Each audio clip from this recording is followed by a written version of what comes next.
வெற்றிவேல் முருகனுக்கு அரோகரா. தமிழோடு தையல் சேனலிற்கு தங்களை அன்புடன் வரவேற்கிறேன்.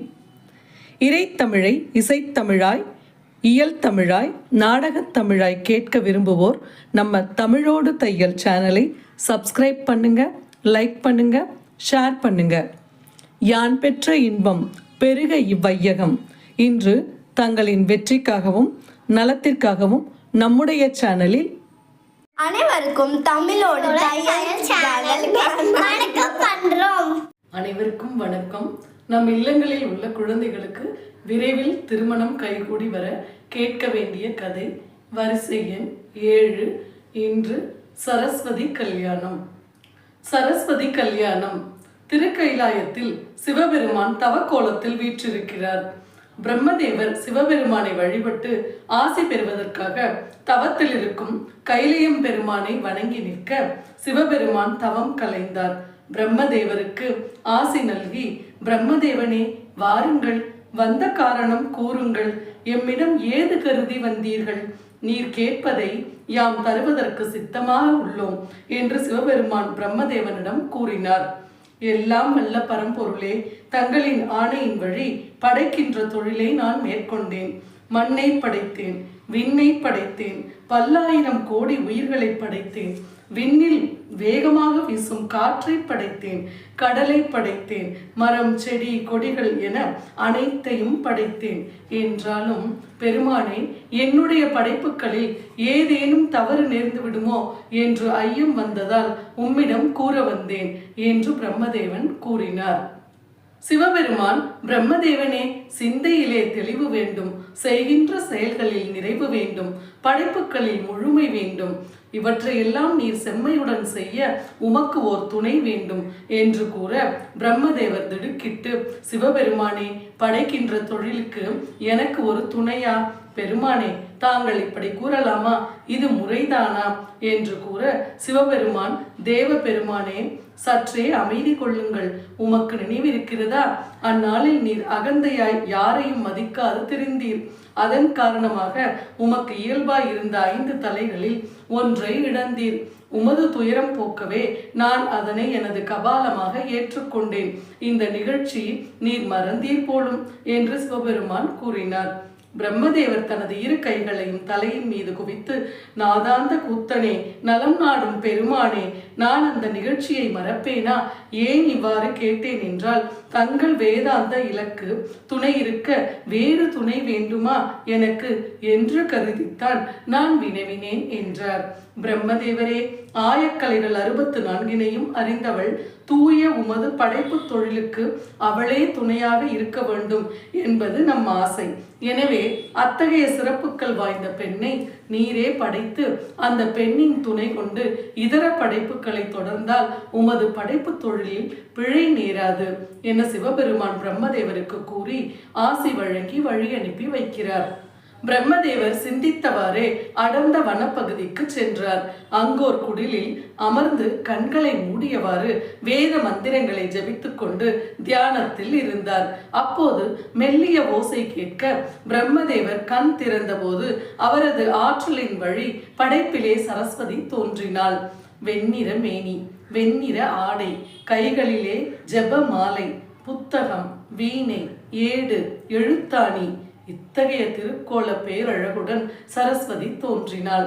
இதனை பார்த்த பிரம்மதேவர் மெய் மறந்து, பிரம்மஞான வடிவமோ, நீ பேரழகின் உருவமோ, கலைகளுக்கு தலைமகளாய் கலைமகளாய் வந்தவளே, பொன்னிறத்தில் மேனியும் வெண்ணிறத்தில் ஆடையும் வீணை ஏடு ஜப மாலை ஏந்தி வந்த தேவியே, முகம் வித்யா பீடமோ, சதுர்வேதம் கரங்களோ, என்னும் எழுத்தும் கண்களோ, உன் அங்கமே சங்கீதமோ, படைப்பில் உள்ள ரகசியமோ பரம ரகசியம், அதை பாவை உன்னுடன் பகிர்ந்து கொள்வது மிகவும் அவசியம். என் படைப்பில் அவதரித்த கலாதேவியே, எனது ஐயம் தீர்த்திடவே வா தேவியே என்று சரஸ்வதியிடம் கேள்வி கேட்க, வெள்ளை தாமரையில் வீற்றிருக்கும் கல்விக்கரசி, பிரபோ, கேள்வி கேட்பதும் அதற்கு பதிலை பெறுவதும் தன் ஐயங்களை போக்குவதற்கு ஓர் வழியாகும். அதே சமயம் பதில் கூற முடியாத கேள்விகளும் உண்டு. அதற்கு தெய்வீகம் நிலையில்தான் பதில் கிடைக்கும். என்று கூற பிரம்மதேவர், கலாதேவியே, விதிப்படி எல்லாம் நடக்கும் என்றால் அந்த விதியை மதிப்பது சரிதானா என கேட்க சரஸ்வதி, விதிதான் விதியை விதிக்கிறது, மதிதான் அதையும் மதிக்கிறது என்று கூற பிரம்மதேவர் சட்டென்று சரஸ்வதியை பார்த்து, எல்லாம் அவன் செயல் என்றால் மனிதர்கள் செய்கின்ற பாவங்கள் யாரின் செயல் என்று கேட்டார். அதற்கு கலாதேவி, பிரபு, அவன் செயல் என்பது அவன் எந்தெந்த செயல்களை செய்கிறானோ அதுவே அவனவன் செயலாகும். ஆகையினால் அவனவன் செயலுக்கு அவனவன் பொறுப்பாகிறான் என்று சூட்சுமமாக கலையரசி பதில் கூறினாள். கலைவாணியே, ஜனன கோடியிலே உயிர் என்னும் பூக்கள் மலர்ந்தே உதிர்வது நியாயம்தானே என்று வினயமாக கேட்க சரஸ்வதி, பிரபோ, இரவு உண்டு, பகலும் உண்டு, இருளும் உண்டு, ஒளியும் உண்டு. இவ்வுலகில் எதற்குமே இரண்டு பக்கங்கள் உண்டு. தொடக்கம் ஒன்று உண்டு என்றால் முடிவு என்று ஒன்று கட்டாயம் இருக்கும். ஆனாலும் பிரபோ, அந்த முடிவுக்கு பின்னாலேயும் தொடக்கம் உண்டு. இதுதான் படைப்பின் ரகசியம் என்று சரஸ்வதி கூறினாள். அதிர்ச்சியுற்று பிரம்மன், தேவியே, படைப்பு தொழிலுக்கு நான் அதிபதி. காலமெல்லாம் பூமியிலே அனைத்து படைப்புகளையும் நான் செய்து கொண்டு வருகிறேன். இருந்தாலும் படைப்பின் ரகசியத்தை நீ கூறுகிறாய். இப்போதுதான் நான் உன் மூலம் இந்த ரகசியத்தை அறிந்து கொண்டேன். அதற்கு நான் புண்ணியம் செய்திருக்க வேண்டும். இத்தகைய பிரம்மாண்டமான படைப்பு தொழிலில் குற்றம் குறைகள் நிகழாமல் இருக்க வேண்டுமானால் கலைவாணியே, உன்னை போல கல்வி ஞானம் உடைய அதிசயமான அற்புதமான வாழ்க்கை துணை எனக்கு வேண்டும். அதற்கு நீயே எனக்கு வாழ்க்கை துணைவியாக அமைய வேண்டும் என்று சரஸ்வதியிடம் பிரம்மதேவர் கூறுகின்றார். சட்டென்று விலகி நின்ற சரஸ்வதி பிரம்மதேவரை பார்த்து, பிரபு, உங்கள் உள்ளத்தினில் இருக்கின்ற கருத்தினை மறைக்காது கூறிவிட்டீர். ஆனாலும் எதற்கும் நல்ல நேரம் என்று ஒன்று இருக்கிறது. அந்த நேரம் கைகூடும் வரை நாம் பொறுத்திருக்க வேண்டும். எனவே வழிவிடுங்கள், நான் விரைகிறேன் என்று சரஸ்வதி விரைந்தாள். மனக்கலக்கத்துடன் விரைந்த சரஸ்வதி நேராக தேவர் சபைக்கு செல்கிறாள். படபடப்போடு தேவர் சபைக்குள் நுழைந்த சரஸ்வதியை பார்த்த தேவர்கள் எழுந்து நின்று வரவேற்றனர். இசைவாணியே, இச்சபைக்கு தாங்கள் எழுந்தருளும் நோக்கம் என்னவோ அருள் பாலித்து சொல்லிட வேண்டும். நாங்கள் எல்லாம் கலைவாணியே உமது பாதங்களையே வேதங்களாக மதித்து போற்றி வணங்கி பேரின்பம் அடைகிறோம். கலைவாணியே, இதோ இருக்கின்ற பீடத்தில் அமர்ந்து எங்களுக்கு அருளாசி வழங்கிடு. நீ திருச்சபைக்கு வந்திருப்பது எங்களுக்கெல்லாம் குதூகலம் அளிக்கிறது. உனது வருகையை உச்சி மகிழ்ந்து தேவ கன்னிகைகள் உன்னை துதித்து பாட இருக்கின்றார்கள் என்று கூறிட கலைவாணி பீடத்தில் அமர்ந்தாள். தேவ கன்னிகைகள் வண்ண சீருடை அணிந்து இசைக்கருவிகள் முழங்க ஆடி பாடிட துவங்கினர். ஈரஸ்வரங்களின் தாயே, சகலகலா வள்ளி நீயே, மலைமகள் போற்ற அலைமகள் வாழ்த்த கலைமகளாக அவதரித்தாயே. எழுத்தாய், சிரித்தாய், எழுத வைத்தாய், பொருளாய் எடுத்தாய், கொடுத்தாய், பாட வைத்தாய், உனைத்தாய் என்றே உணர வைத்தாய், எங்கள் உள்ளிருந்தே அறிவை வளர வைத்தாய். வீணையை கரத்திலே ஏந்தி வந்தாய், அதில் வேதத்தின் ஆதார கதி அமைத்தாய், ஞானத்தின் வடிவாக ஒளி கொடுத்தாய், நான்முகன் படைப்பிலே உருவெடுத்தாய் என ஆடிப்பாடி சரஸ்வதியை போற்றி புகழ்ந்த நேரத்தில் பிரம்மன் சரஸ்வதியை தேடி அங்கே வர பிரம்மனை கண்ட சரஸ்வதி அவரிடமிருந்து தப்பிக்க ஓடுகிறாள். இதை கண்ட தேவர்கள் ஒன்றும் அறியாது அஞ்சுகிறார்கள். தன்னை தொடர்கின்ற பிரம்மதேவரிடமிருந்து தப்பித்துக் கொள்வதற்காக கலைமகள் மானாக உருவெடுத்து ஓடுகிறாள். இதனை தனது ஞானத்தால் கண்டறிந்த பிரம்மன் தானும் மானாக உருவெடுத்து சரஸ்வதியை தொடர்கிறார்.